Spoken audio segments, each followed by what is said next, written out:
Greetings, everyone. Greetings, lovers of freedom. The video you are seeing on the screen, this man is from North. He is called Professor Usman Yusuf. I want you to pay attention to everything he said in this very particular video. And I want you to know in this video, you will know all the candidates from different parties in Nigeria and the reason why they are contesting. But there is a particular place I want you to pay attention, very, very important, which is in the area of Peter Obi, what he said and what makes him happy. I want you to know with this video, you will know who is the winner and who are the people the northern most of the northern people are supporting.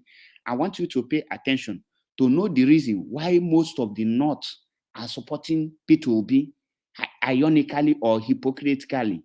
I want you to pay attention so that after this man analyze everything, he will come to a conclusion and present to you who they are championing or who they are positioning to become Nigerian president in 2023 if there is any election. I want you to pay attention. At this point, you will understand everything. Let us listen to the man as he give his analysis and he make a whole lot of points in this very particular video. At this point, I say you must know the reason why the North are marketing P2B ironically or hypocritically so that you will not be used to achieve their agenda. Let us hear from Professor Usman Yusuf himself. He has something to tell us here. You might support, and if so, who might that be, or what kind of candidate might that be? Good. We have to finish the chat. What's your assessment of the presidential candidates that you've seen so far? Are there any that you think you might support, and if so, who might that be, or what kind of candidate might that be? Good. And I will say this, out of the four in the major parties, PDP, APC, NNPP, and Labour Party, they are the four main contenders. All the four of them, Kwankwaso, Atiku, Ashwaju, Bola Tinubu, and Peter Obi, they are all honorable men. They have given their whole to this country. They have given where you and I have not, and continue to. They're all honorable men. Well, if we look at party by party, Kwankwaso grassroots mobilizer, the Madugu Pepia, right? You go to Kano, that's Kwankwaso. You see what he's done. You see his ability to mobilize. And you see what he's done over the last couple of months to bring up this party. And you see his outreach. He's a great contender, but not this time. He will not win the election because reach is not for why. The crafters of this constitution are good, wise men, but you have to have a spirit. You get 100% of a place if you don't have the spirit. So Kwankwaso, good, decent, great mobilizer, great politician, is not there yet. Peter Obi is a movement. We've never seen that in the Southeast or in the South. A single person mobilizing them, Obi. And I'm very happy. You know why I'm happy? Since Obedient came on board, the agitation for secession, the violence has quietened down. So we have a politician that is able to bring this youth, agitated youth, into the mainstream of politics. Let them see there is hope. This is wonderful, truly is. And is he going to win this election? Not likely. Bola Ahmed Tinubu, I mean, what can I say about the Asiwaju himself? See what he's done in Lagos. For the last 23 years, he's straddled the politics of Lagos and the Southwest. Great tactician, mobilizer of people around him, great mentor. But I have issues with not only him, but his party. The Muslim ticket. And I wrote in a paper that was published in Daily Trust. I saw your article. Yeah, it's neither for God nor country, but for self. It's a lopsided ticket. It's not natural. And it's a replication of what happened in 1992, 1993. Abiola, King Cube ticket, but they won the election handily too.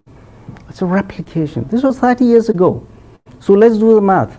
Anyone who is 30 and under never saw that ticket, right? Let's assume you're 40. You were 10 years old then, so you didn't remember it. So the summary is anybody who is 40 and below did not remember that memorable ticket. And Nigeria of 30 years ago has changed. Go on social media and see how virulent, how poisoned our kids are. And politicians have a lot to do with this.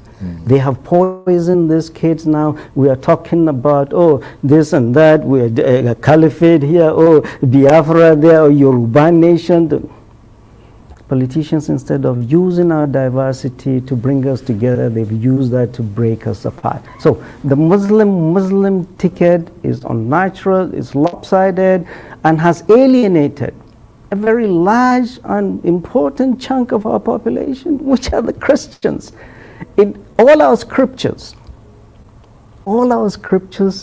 enjoin us to do adultery. Adultery is fairness, equity, and justice.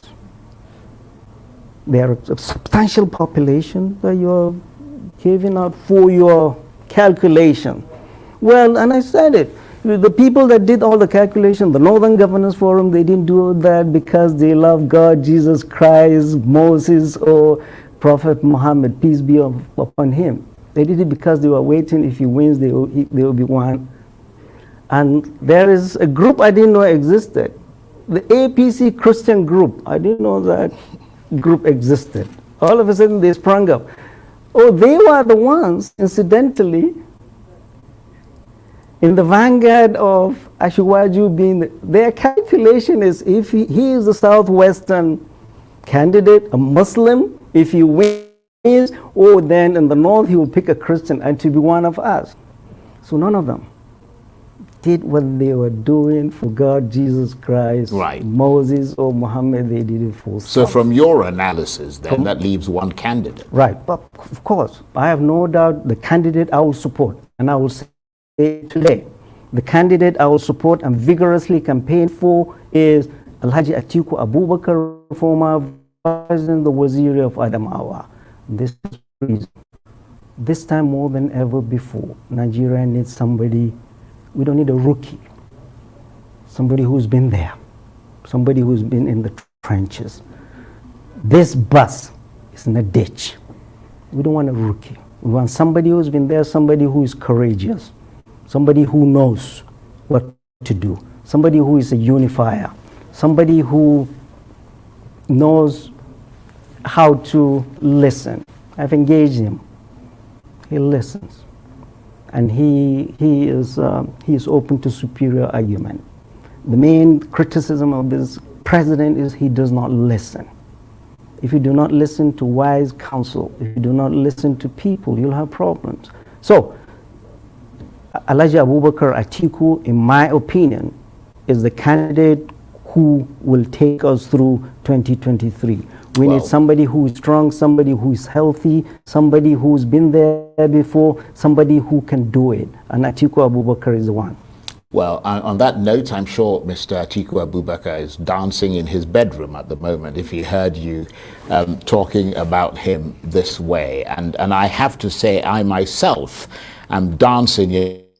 I believe you have listened to the analysis, and you will see that when it comes to P2B, the only thing he used, he tell you that P2B have achieved is that he categorically mentioned that the agitation for Biafra have been down since P2B declared intention, that he was able to make the agitators to join one Nigeria. In other words, he is referring to those people who are agitating before, and the moment they see P2B, they now abandon their freedom and they join obedient, start fighting for one Nigeria. He's mocking you, but indirectly. And when the question given to him, will P2B win? He said no, he is not likely to win. The person they not are marketing is Atiku. He said that he is happy that Peter Obi was able to bring an end to Biafra agitation. That is the only thing. So the North, and when you see them hyping Peter Obi, hyping him, you will think that on election day, all of them will come and vote for him. On election day, all of them will abandon him the same way they abandoned Jonathan. They will not even vote for Tinubu. They will go for proper Northern person who is Atiku Abubakar. And these are the things our people have failed to understand. And I don't have much to say, but I want you people to know that the earlier we stand and make our mind clear and say it's either Biafra or Biafra, and the demand for a referendum, not all these things is better for us. The Northern youth have not waken up for Peter Obi. Rather, they are waking up for Atiku Abubakar, and they want to hype Peter Obi to make sure that they bring the downfall of Biafra agitation, because they know at this point, nothing can stop Biafra restoration. They are playing their last card, and they are using you to achieve their aim. 2023 is here. Use your head and the demand for a referendum. Know that a Fulani man cannot allow an Igbo man to rule over him, because it's like telling a slave to go and rule over their master, which is impossible. The earlier we realize that Nigeria is not for us, it's better for us. Go and pay attention to the place where he pointed at what Peter Obi have achieved. He said that Peter Obi was able to make every agitation to go down. Remember the words of Obasanjo? He said once an Igbo man come out to contest, Biafra agitation will die natural death. Ask yourself, after the election, what next for the Igbos? What next for the Biafrans? When Atiku will win, what will you do? How will you go from there? Will you come back to start fighting what you have rejected? It's earlier we fight for our freedom and stand for our freedom. This is MAP Eziokwu Bundu 1 in Biafra land. I know many people will disagree on this, my explanation, but the important thing, wait until it happens to you, and you will have no place to hide. It's only a madman will say, until I look for my head, I don't see it, you will see what I will do to you. Forgetting that once his head is off, he is dead. If you keep on waiting till 2023 so that you will see what will happen, it might be too late for you. The earlier we join hands and the request for a referendum for everybody to know if we are going to go one Nigeria or not. Remember, restructure have not been achieved. There is nothing. Second Niger Bridge, over 40 years they are constructing it. Now, there is no seaport, no international airport. Many of you will say, Peter Obi will do this. Ask them, how many did Jonathan did when he was Nigerian president for good 6 years? He was unable to even build one single university for his place, not even road to Otuokwe. The Northern people did not allow him to do that because the North controls the Senate and they control the House of Representatives, which is the lower chamber. And that will make it impossible for any president to operate or to function without or freely and achieve its goal, because the Senate and the upper chamber and the lower chamber control the president, and that will make it impossible for any president to excel without them, because they are all not, and they are pushing for Northern agenda. Let me drop it here, because if I continue saying things, Chigeji Chigabo, they will break. Let me leave it for you to think and reason why you supporting one Nigeria, where you know that your freedom is more important than every other thing. Think, Biafran youth. Think about your future. Think, is it 8 years will make you to abandon your freedom? Or must hate Biafra? Make this video go viral so that our people will be liberated and see reason to rise up. Referendum, revolution is the solution. Almost hate Nnamdi Kanu. God bless you all. Once again, this is MAP Eziokwu Bundu 1 in Biafra land. Remain blessed.